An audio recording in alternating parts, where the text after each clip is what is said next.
নমস্কার বন্ধুরা, বংরাধুনী রান্নাঘরে ফিরে এলাম আরও একটি নতুন পর্ব। অনেক সময় কি হয়, বাড়িতে মাশরুম নিয়ে আসলে সাথে সাথে রান্না না করলে পরের দিন দেখা যায় একটু কালচে মতো হয়ে গেছে। আর সেক্ষেত্রে কি করবেন, সামান্য আটা দিয়ে মাশরুমটাকে ভালো করে ঘষে অল্প জল দিয়ে বারে বারে ধুয়ে নেবেন।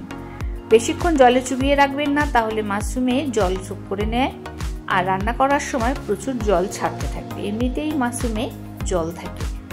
তো যাই হোক, আমি পরিষ্কার করে নিয়েছি মাশরুমগুলো। আর এদিকে একটা ফ্রাই প্যানের মধ্যে মাখন দিয়েছি। মাখনটা জ্বলে যাতে না যায় তার জন্য সাদা তেল দিয়েছি। মাখনটা গলে যাচ্ছে, ঠিক এরকম সময় পুরোপুরি অপেক্ষা না করলেও হবে, মাখনটাও গলবে। এদিকে আমি পেঁয়াজটা দিয়ে দিলাম, ছোট করে কেটে নিয়েছিলাম পেঁয়াজটা। এটাকে ভেজে নিতে হবে, খুব লালচে করে ভাজবো না, মোটামুটি একটু কালারটা চেঞ্জ হবে, হালকা ভেজে নেব। আর পেঁয়াজটা ভেজে নিয়ে ওই যে আগে থেকে মাশরুমগুলোকে ধুয়ে নিয়েছিলাম আটা দিয়ে ঘষে ঘষে, যেহেতু একদিন আগে এনেছিল, ফ্রিজে ছিল, তাই আটা দিয়ে ভালো করে ঘষে নিয়ে পরিষ্কার করে নিয়েছি মাশরুমগুলো। আর এরপরে ওই যে পেঁয়াজটা আধা ভাজা হয়েছে তারই মধ্যে মাশরুমগুলো দিয়ে ভালো করে ভাজতে হবে। এখানে কিন্তু বন্ধুরা পুরো রান্নাটাই আমি হাই ফ্লেমে করব। যতক্ষণ না মাশরুম পুরোপুরি ভাজা হচ্ছে এইভাবে নেড়ে চেড়ে যেতে হবে। নুন কিন্তু এখন দেওয়া যাবে না, তাহলে প্রচুর জল ছাড়বে। তাই মাশরুমটাকে খুব ভালো করে ভেজে নিতে হবে।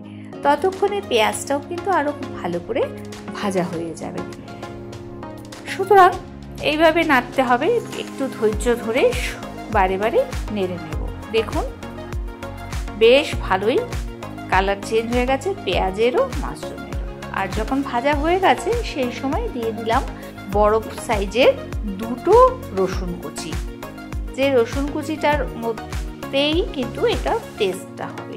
বাটার গার্লিক মাশরুম, তাই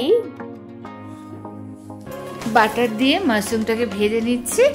আর তার মাঝখানে মাশরুমটা যখন ভাজা হয়ে গেছে সেই সময় আবার আমি গার্লিকটা দিয়ে দিলাম। তো ভালো করে ভাজা হচ্ছে, এইভাবেই কিন্তু রান্নাটা করতে হবে ধৈর্য ধরে। আর নুন কিন্তু দেওয়া যাবে না প্রথমেই। যখন ভাজা হয়ে গেছে তখন এবার আমি নুন দিচ্ছি, সামান্য পরিমাণে নুন দিচ্ছি। মাথায় রাখতে হবে আমি যেহেতু এটা মাখন দিয়ে ভাজাটা ভেজেছি, মাখনে তো নুন থাকে। তো এইভাবে ভেজে নিতে হবে। আর সব শেষে একটু ধনেপাতা, ব্যাস বাটার গার্লিক মাশরুম আমার রেডি। এটা খেতে কিন্তু দারুণ হয়, পুষ্টিকর এবং সুস্বাদু একটি রেসিপি। ভিডিওটা দেখে কেমন লাগলো অবশ্যই জানাবে।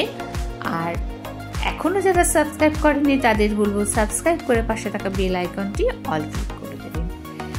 প্রথম নোটিফিকেশনটা আপনার কাছে পৌঁছে যাবে। ভিডিওটা ভালো লাগলে একটা লাইক করে দেবেন, প্রচুর শেয়ার করে দেবেন, পরিবার পরিজন বন্ধু বান্ধব সকলের মধ্যে শেয়ার করে দেবেন। এইভাবেই রেসিপিটা পুরোটা নেড়ে চেড়ে রান্নাটা রেডি করে নিলাম। যখন হয়ে গেছে এবার পরিবেশনের পালা। দেখুন কত সুন্দর হয়েছে, খুব দারুণ খেতে এই রেসিপিটা। তাহলে বন্ধুরা আজ এই পর্যন্ত, ফিরে আসছি পরবর্তী ভিডিও নিয়ে। পরবর্তী সময় ভালো থাকবেন, সুস্থ থাকবেন। এতক্ষণ ধরে পুরো ভিডিওটা আমার সঙ্গে থেকে দেখার জন্য অনেক ধন্যবাদ।